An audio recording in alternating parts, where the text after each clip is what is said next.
Charlie Kirk est mort. Cette vidéo va pas être fun, très clairement pas.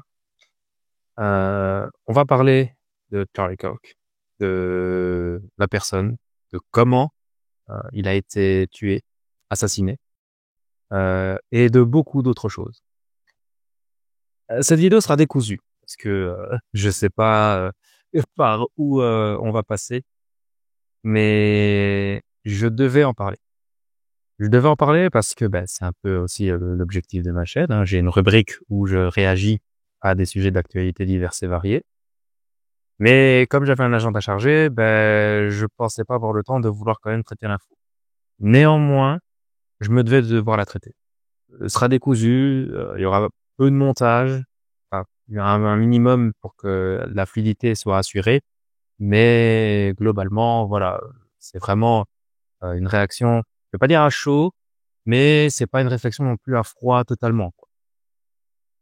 Avant de commencer, protocole de tout youtubeur, si vous allez aimer ou ne serait-ce que l'affaire vous touche d'une quelconque manière, vous pouvez liker cette vidéo, la partager et la commenter pour me dire déjà un peu ce que vous en pensez. Peut-être que votre point de vue apportera une réflexion et un débat qui, à mon sens, est beaucoup plus que nécessaire maintenant. Comment ai-je découvert Charlie Kirk? Alors, de base, Charlie Kirk, je le suivais à peu près. J'étais quand même un peu au courant de ce que le bonhomme faisait et surtout, je l'ai découvert au travers des vidéos, vous savez, les, heu, les compilations, sur YouTube, style, oh, Charlie Kirk destroys a woke activist ou, Charlie Kirk loses his mind against a feminist activist, des trucs comme ça. Donc, forcément, je cliquais et j'avais été bluffé de la pédagogie du gars. J'avais été vraiment bluffé par sa volonté, d'aller simplement dans la rue ou d'instaurer des stands de discussion où il enjoignait vraiment des gens à, venir et discuter, de sujets et essayer de débattre. Et c'est vrai que, bon, souvent, on va pas se le cacher, c'était des jeunes complètement stupides et qui ne pensent simplement qu'à, se confondre dans une idéologie dont ils ne comprennent visiblement pas le principe et les énoncés, profonds et qui ne sont simplement que le reflet de leur propre médiocrité. Enfin bref et voilà, Charlie Kirk allait un peu à l'encontre de leurs idées et leur montrer que, en tout cas d'après ce qu'eux avançaient, que c'était complètement stupide. Mais la démarche de débat, la démarche pédagogique était là. Je veux dire, c'était jamais vraiment sans s'énerver, c'était vraiment pour, remettre un peu de factualité et remettre un peu de rigueur dans le discours. Donc pour ça, j'ai été vraiment, vraiment conquis, satisfait du type. D'autant plus que, si vous avez regardé ma vidéo sur le gothique, que je vous recommande d'aller regarder, qui sera beaucoup plus amusante que, cette vidéo-ci. Ben, je l'avais un peu dans mon imaginaire, en tout cas, comme étant, personne, droite, une personne, allez, rigoureuse et qui avant de vouloir, amener, le débat ou alors essayer de convaincre, voulait amener, de la discussion et juste, essayer d'éclairer un peu l'idée des gens. Donc quand j'ai commencé à voir sur les réseaux, sur Twitter, au passage mon Twitter est dans la description, n'hésitez pas aussi à me suivre. Quand j'ai vu sur Twitter qu'il y avait des images qui commençaient à tourner, hein, de Charlie Kirk, enfin de son visage, un peu, un peu grisonnant, flouté, enfin pas flouté, mais où des gens, étaient un peu, scandalisés, se disaient: «Oh mon Dieu», ils étaient choqués, avec Charlie Kirk. Je me suis dit: «Mais qu'est-ce qui se passe, en fait?» Je suis tombé sur, une vidéo, relayée par, Thaïs Escuffon et et c'était la vidéo de son assassinat. Une vidéo absolument atroce où, lors de sa conférence, je pense que c'était à l'université d'Utah, il avait, fait comme d'habitude, hein, donc une tente. Il était, là en train de discuter avec, les gens, tout bonnement et on le voit, assis avec le micro et soudainement, une petite, un petit trou se forme au niveau de sa gorge et on commence à voir tout le sang qui commence à s'écouler de son corps, si on peut dire ça comme ça. Et je vais vous dire une chose, ça m'a choqué. C'est choquant. Déjà l'acte en lui-même, de voir une personne humaine, subir ça, c'est atroce. Mais ça m'a fait quand même un truc en plus. Faut savoir que l'horreur en général, je suis quelqu'un qui, adore, regarder, des films d'horreur ou qui s'intéresse à l'horreur. C'est vraiment un domaine, je veux pas dire qui me passionne, mais que je suis fan. Je regarde souvent des films d'horreur, des vidéos d'horreur, mais l'horreur avec un grand H, hein, c'est-à-dire vraiment tout ce qui peut apporter un attrait horrifique. Mais là, heu, oui, aussi des vidéos trash, les fameuses vidéos trash d'internet, j'en ai regardé, je sais à quoi m'attendre, donc voilà. Et quand j'ai regardé ça, je me suis dit: «Waouh!» Je pense que je comprends ce que les personnes qui ont assisté en direct à l'assassinat de JFK ont pu ressentir. Alors forcément, c'est dans un domaine beaucoup moins important et impactant parce que bon, JFK, président des États-Unis d'Amérique, Charlie Kirk, bon, c'était un soutien de Donald Trump, mais voilà, en termes d'importance, le niveau est pas le même. Mais l'acte en question, c'est choquant, parce que c'est une personnalité. C'est une personne de la vie réelle et quelqu'un est en train de faire des travaux, excusez-moi. Où j'en étais? Oui, voilà. C'est une personne de la vie réelle, donc allez, imaginer de voir vraiment ce qu'on peut regarder dans, dans l'horreur, dans de la fiction horrifique, même des fois pas dans la fiction horrifique, mais qui reste dans le domaine du cachet, dans le domaine, voilà, un peu de la légende urbaine, des fois des légendes qui s'avèrent être vraies, mais vraiment cet aspect un peu, je vais dire, de mystère et enfin, voilà, pas, d'ancrage dans le réel. Arriver ça de façon si opinée, c'est choquant, c'est choquant et franchement, ça peut faire peur.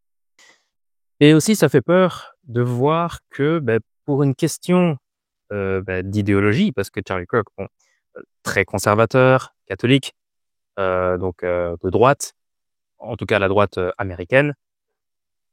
Quand on voit surtout le profil type de son assassin, pardon, donc le fameux Tyler, profil présumé, Antifa, enfin même pas présumé, hein, je veux dire, un Antifa, il y a le symbole des 3 flèches vers le bas, sur ses balles, tu avais, Bella ciao sur ses balles, enfin bref.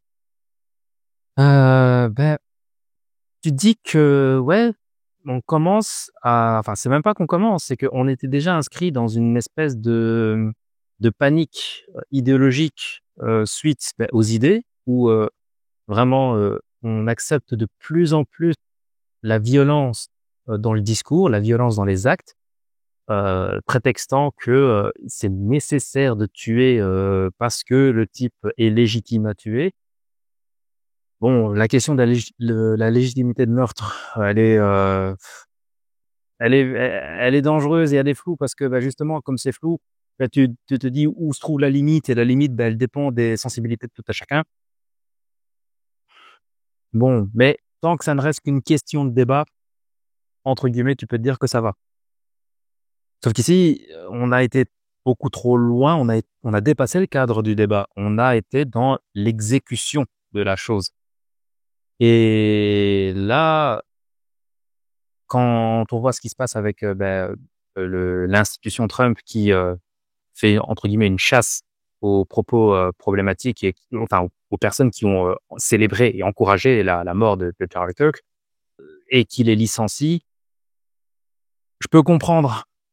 Je peux comprendre parce que à un moment donné, la liberté d'expression, la liberté d'opinion, quand ça commence à amener vraiment beaucoup trop de haine et que tu n'es plus capable de te maintenir et que tu en viens justement à te réjouir de choses dont pour lesquelles tu ne dois pas te réjouir. Peu importe, l'idée et l'idéologie de la personne en face, de devoir te réjouir de la mort de quelqu'un, tu te dis que c'est pas avec ce genre de personne-là que tu as envie de faire des sociétés, quoi. Je veux bien qu'il y a la liberté d'opinion, de pouvoir penser tout ce qu'on veut, mais il faut mettre des limites.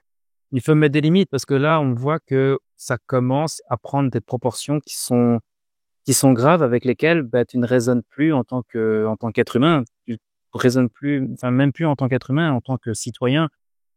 Et pour moi, il y a une limite à ne pas franchir dans la décence et dans l'éducation et dans ce que tu peux dire et penser.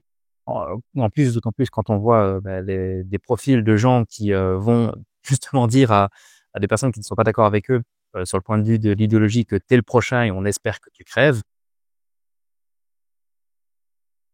Il y a plus de vivre ensemble et la responsabilité aussi des politiques et des dirigeants, elle doit se faire sentir parce que la liberté d'expression, encore une fois, oui, il faut avoir de la liberté d'expression, mais en même temps, les politiques sont responsables un peu de la façon dont tu gères ta société, de la façon dont tu gères ta population. Tu ne peux pas non plus tout imputer sur le dos des politiques. Donc, il y a une il y a un équilibre à avoir entre, l'importance politique et l'éducation que tu apportes, avec, bah, à tes enfants. Enfin bref, d'où l'intérêt, beh, que, tu peux faire confiance à aux politiques pardon, pour, gérer ton pays et essayer d'avoir un cadre stable et aussi la confiance que les politiques devraient avoir vis-à-vis de la population qui, normalement, beh, croit en la volonté citoyenne bah, de pas d'obéir aux règles, enfin si, d'obéir aux règles, mais tout simplement, bah, de bien se comporter pour éviter de faire des émulations inutiles. Et là, il y a une fracture entre les 2. Il y a une fracture, je pense, d'aussi bien d'un côté que de l'autre et quand il y a cette fracture, ce statu quo d'équilibre sociétal, qui commence à se fracturer, c'est pas bon et il faut faire quelque chose. Mais le quelque chose, c'est pas d'aller prendre les armes et de se relancer dans une espèce de guerre civile, à 2 balles, mais il faut qu'il y ait une prise de conscience des 2 parties et là, je pense sincèrement que, la population doit vraiment comprendre que, il y a cette volonté de vraiment insuffler la haine et la mort d'une personne à d'autres aussi, à d'autres qui ne pensent pas comme nous, elle doit être endiguée. Et là, on n'est même plus dans le cadre de la liberté d'opinion. Je pense sincèrement que les citoyens doivent vraiment avoir un réveil, de se dire que on est peut-être allé un peu trop loin. J'ironise, mais c'est un peu le ressenti. Et il y a aussi quelque chose, qui, en tant que citoyen, me frustre un peu, enfin pas un peu, mais c'est aussi énormément. C'est, on parle souvent de récupération politique lors de morts de personnes, voilà pour, se l'approprier politiquement et en faire un peu, un argument de notre vision politique vis-à-vis, d'une politique, en face à laquelle on n'adhère pas. Heu Quand on voit aussi comment, la mort de Charlie Kirk est récupérée, ben, il y a la question aussi du respect et de la décence de la victime ainsi de ses proches. Allez, il y a quelques jours quand, sur RTL, eh bien, aux infos, on justement quand on a parlé, de la volonté du gouvernement de Trump de, «chasser» entre guillemets, les sorcières, qui ont insulté, la Charlie Kirk et lui ont vraiment se sont réjouis de sa mort. Eh bien, oui, je trouve qu'il y a eu un focus assez aberrant sur l'appartenance politique de Charlie Kirk, mais, quand ils ont commencé à évoquer le fait que des personnes vraiment se sont réjouies de sa mort ou quoi et que ça fait, scandale aux États-Unis. Eh bien, je trouvais qu'ils n'avaient pas mis en avant, justement, des exemples de commentaires haineux, alors qu'ils sont facilement recherchables et il y en a certains, c'est à se demander si ça va pas être, le prochain exécutant et c'est quand même, assez grave.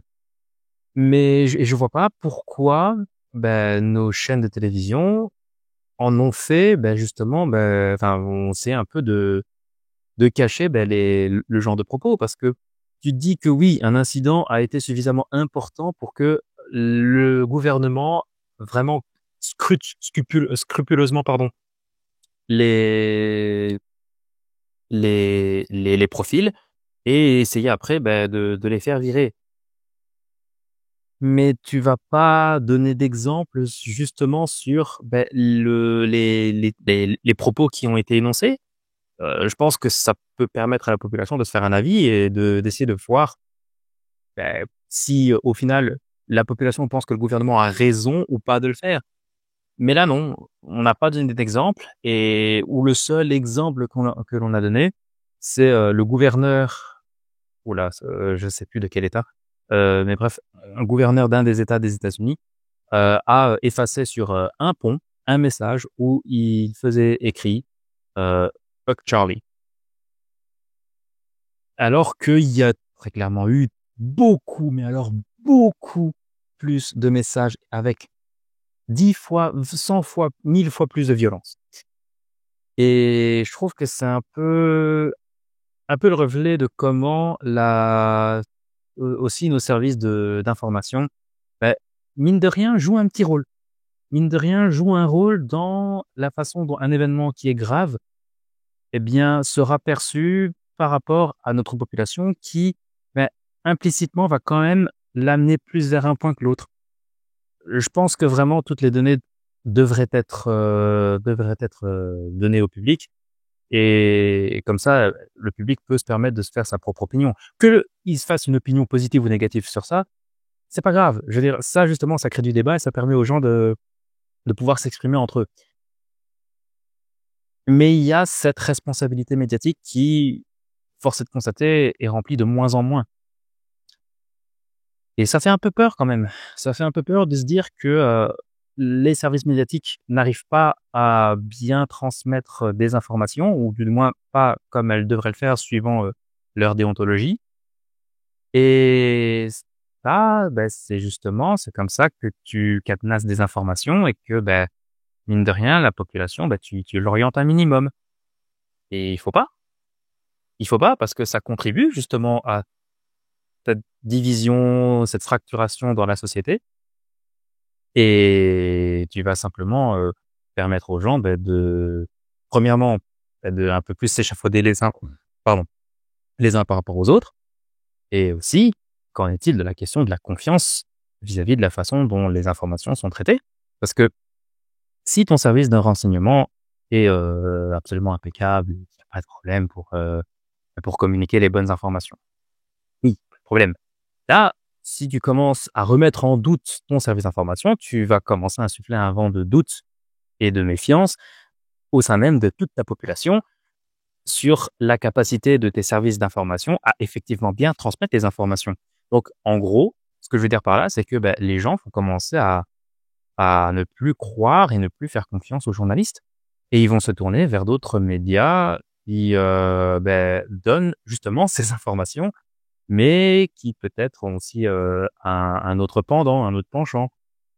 Et au final, tu vas créer plus de chaos dans les informations et les gens vont commencer à ne plus à commencer à être méfiants de tout et n'importe quoi et c'est pas bon. Si c'est pas bon, tu dois commencer à mettre à transmettre des informations efficacement. Donc en fait l'assassination j'ai un problème avec avec ce mot. L'assassinat de Charlie Kirk bien révèle des choses beaucoup plus importantes que l'assassinat en tant que tel. C'est que ça met en évidence plein de défauts dans nos sociétés. Les défauts qui sont visibles, mais à 10 000 lieues. Et il faut faire quelque chose. Et c'est aussi de notre responsabilité citoyenne et collective de devoir se dire que non, à un moment donné, une limite a été franchie. Et si on ne fait pas quelque chose, si on reprend pas un peu le rêne de tout ça, on va droit dans le mur. On va droit dans le mur, soit des guerres civiles, soit du fait de se taper l'un contre l'autre, de ne pas faire confiance aux institutions gouvernementales et à partir de là, il y a un certain groupe qui prend les armes et qui après vont commencer à faire des attentats ou alors des groupes de population qui vont se réunir pour faire des rixes. Enfin, il faut un équilibre dans les sociétés. Il faut que on arrive à se dire qu'il y a des choses qu'on peut laisser passer, il y a des choses qu'on ne peut pas laisser passer et les choses qu'on ne peut pas laisser passer, on doit avoir confiance en nos institutions supérieures pour pouvoir prendre des sanctions. Et là, on va directement, malgré quelques décisions ici et là, d'essayer de reprendre un peu les rênes, le travail sera titanesque. Il y aura beaucoup de travail à faire. Il y a des jeunes que l'on endoctrine volontairement et dont des fois certains organismes utilisent un peu la détresse de certains jeunes qui ont vécu des expériences atroces pour pouvoir les ramener à leur cause. Bon, c'est de l'endoctrinement, hein, pur et dur. Et ça aussi, il faut les combattre. Ça aussi, il y a plein d'organismes qu'il faut aussi combattre. Bref, le ménage est hyper conséquent.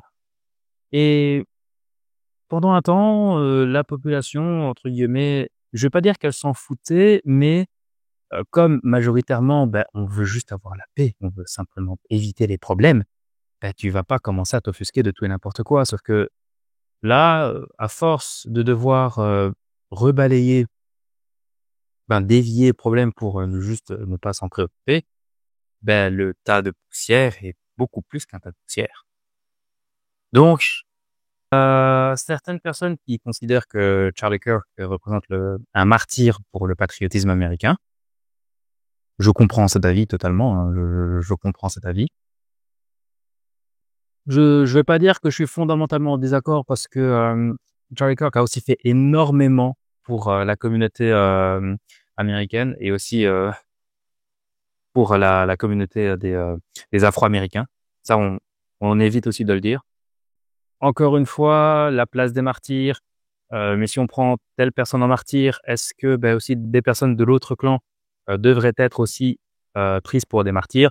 Je pense par exemple au cas de Naël en France, qui est aussi un peu pris pour un martyr, sauf que bon, le registre est pas le même.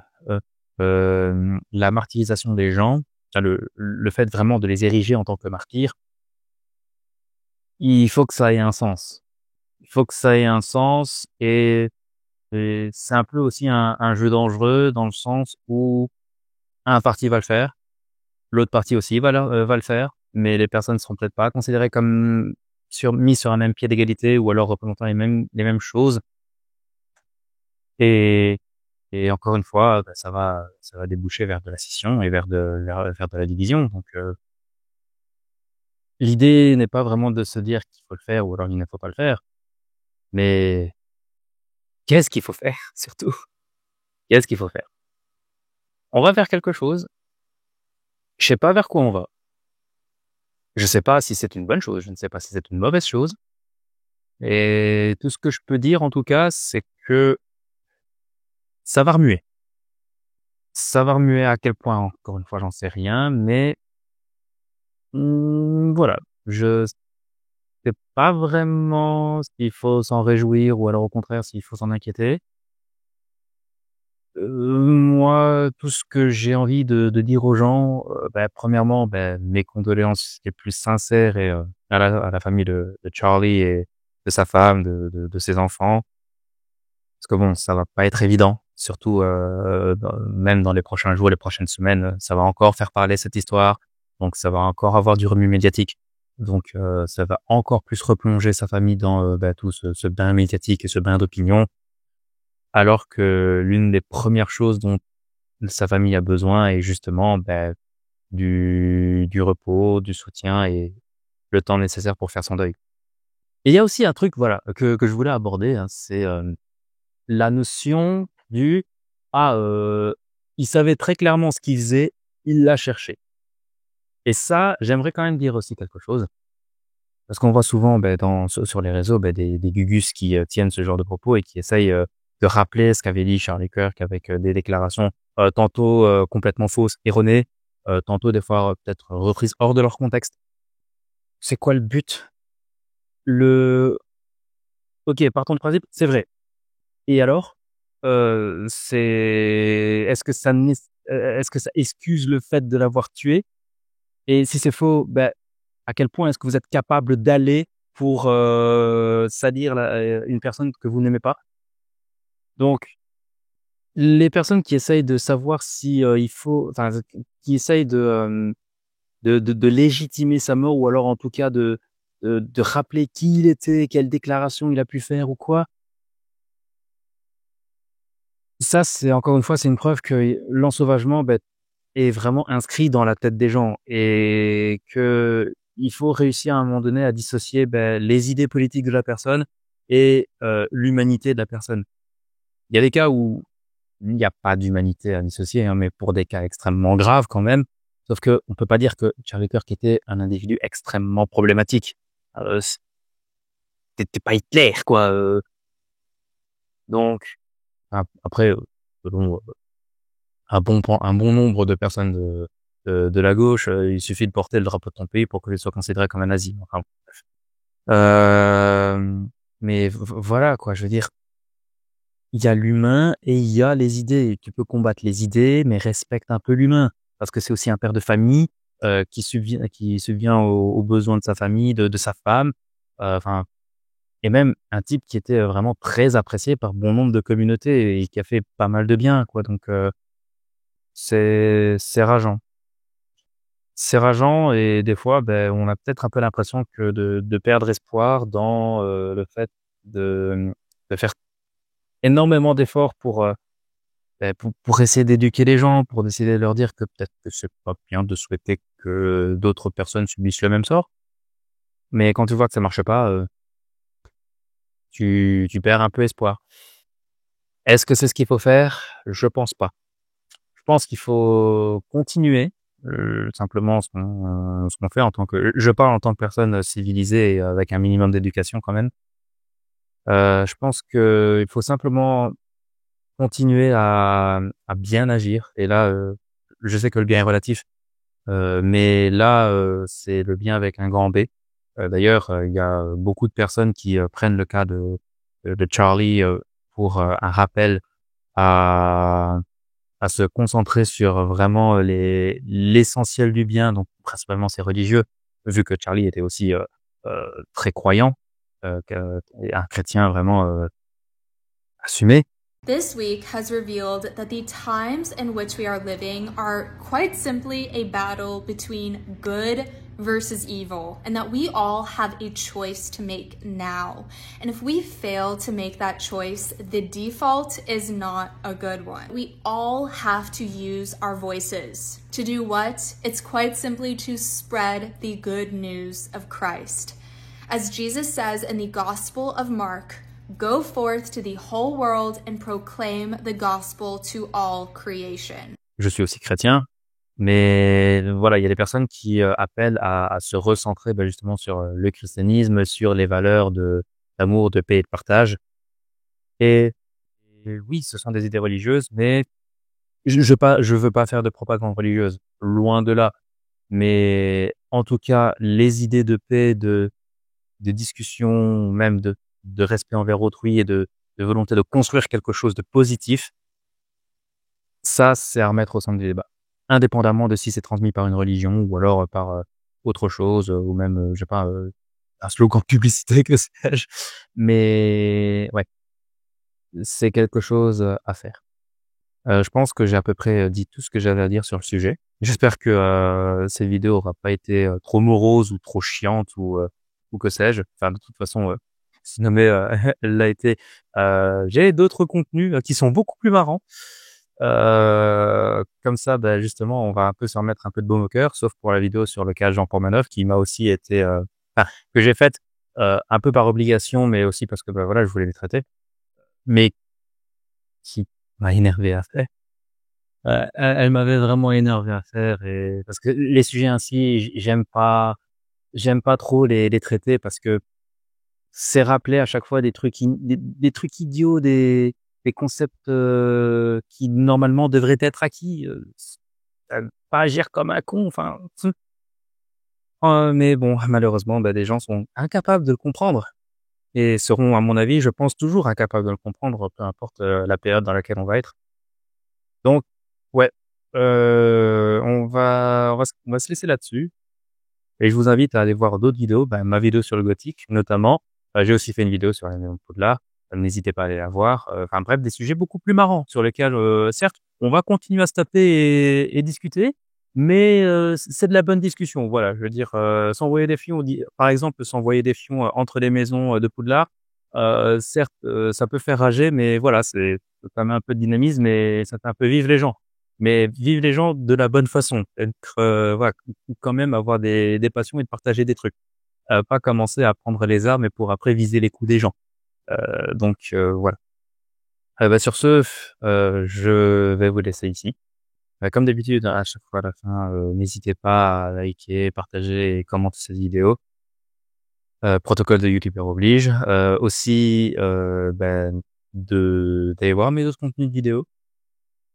Et on se dit à la prochaine. Prenez soin de vous. Salut. Get comfortable, bring the best libs that Utah has to offer.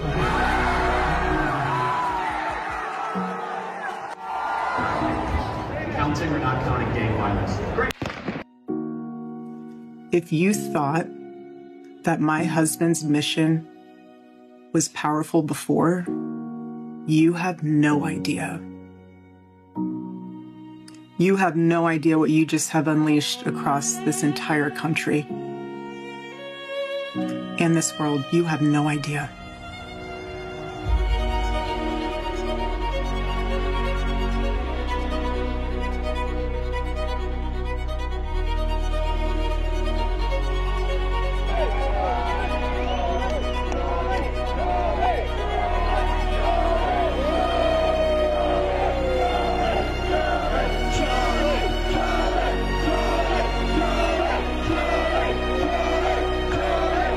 I want to be remembered for courage for my faith. That would be the most important thing. The most important thing is my faith.